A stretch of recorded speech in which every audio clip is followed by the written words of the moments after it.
Se dovesse succedere sarebbe una catastrofe. Non usa mezzi termini Gilberto Benetton, presidente di Autogrill, alla vigilia della possibile caduta del governo. Si dice sicuro che domani passerà la fiducia, ma la tensione è alle stelle. Le sorti dell'Italia sono ad un bivio, appese alla chiamata alla responsabilità che in queste ore tutti, imprenditori e lavoratori, lanciano ai parlamentari.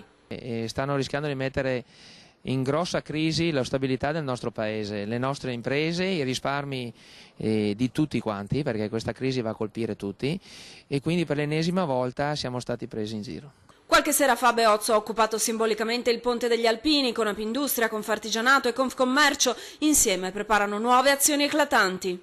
Noi abbiamo già organizzato, ci sarà una grossa occupazione a fine mese, per rispetto anche degli altri non diciamo dove, ma ci sarà veramente un altro evento eccezionale da parte degli imprenditori del Veneto.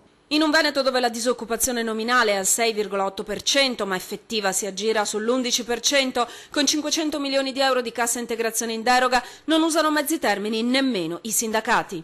Un partito e un presidente o un capo o un padrone di un partito, io oso dire, ha deciso che gli interessi personali sono più importanti degli interessi del Paese. Questa è proprio una denuncia esplicita che noi andremo a fare nel mondo del lavoro. Noi vogliamo stabilità, il governo ci deve essere, non può scherzare, li abbiamo eletti e hanno una responsabilità.